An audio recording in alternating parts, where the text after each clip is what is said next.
Nung in-interview ako ni Patty, from the time that I started in this business, I always said na yung love life ko kasi yung career ko eh. So it always comes first.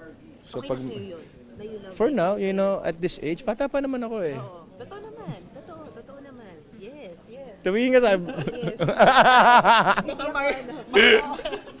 Yes, totoo. Yeah, kaya pa naman. No, I'm just, trying to, take on roles na hanggang kaya. Hindi ko naman alam natatagal ako ng ganito sa industriya. Naabot pa ako sa punto ng pagbibigyan ng mga roles na katulad nito na lang, Kingdom, after Manila Finest. Ito na naman, martial arts na naman, tapos period ulit, di ba? Something different. So nakakatuwa and I get my kick out of doing things na out of the box, na something different. Kasi lumaki ko sa romcom eh. So finally nakawala ako doon. Yun naman yung namimiss ko ngayon. Romcom naman, maiba lang sana. Sana I'd be given a chance to do something. Kaso ang hirap naman kumuha ng leading lady ngayon na... Next question. Next question. You can't answer po.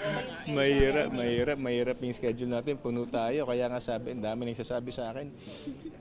Pahinga ka naman muna sa pelikula this year kasi nga parang binugbog ko yung 2025, di ba?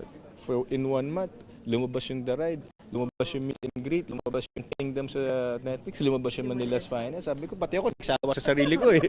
Sabi ko, sige, pahinga pa. Series muna tayo. So yun nga, na parang mabubugbog din. Okay, na nga. Gusto ko talaga malaman, ano ba? Kung saan ang gagaling? Why? Kasi parang isip namin, hindi mo naman kailangan. Well, as long as hindi nagsasawa yung mga tao. Kasi ako, I wake up every day thinking that I have something to do. I always want to be productive. And I always want to do something that would help me grow, not just as a person, but as an artist.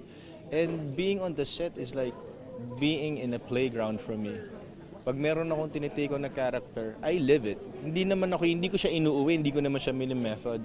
Pero I take it as para pumapasok ako sa school. Yun nga lang, bayad ako. But at the same time, nag-i-enjoy ako kasi ito talaga yung more than my bread and butter. Ito yung outlet ko eh. Ito talaga yung passion ko ba. As cliche as it may sound, I enjoy what I do regardless of the hours, regardless of the time. Wala naman ako ibang gagawin eh. Sometimes when nagbabakasyon ako, nabobore ako eh. Wow. Actually, you know what? You can say that it all stemmed from the pandemic. Sobra akong bored sa bahay.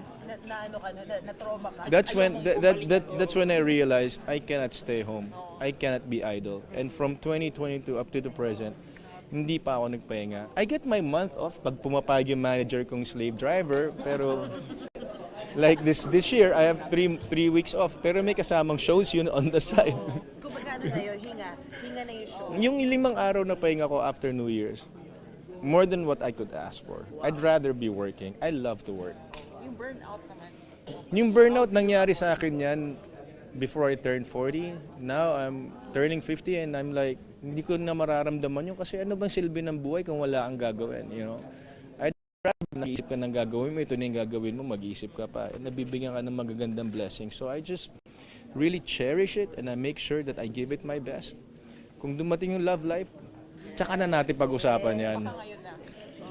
Busy pa ako eh. Busy pa ako. Bata pa ako. Pag malaki na si Inigo. At 28. Papa, 50 ka na ba talaga? Sabi nila.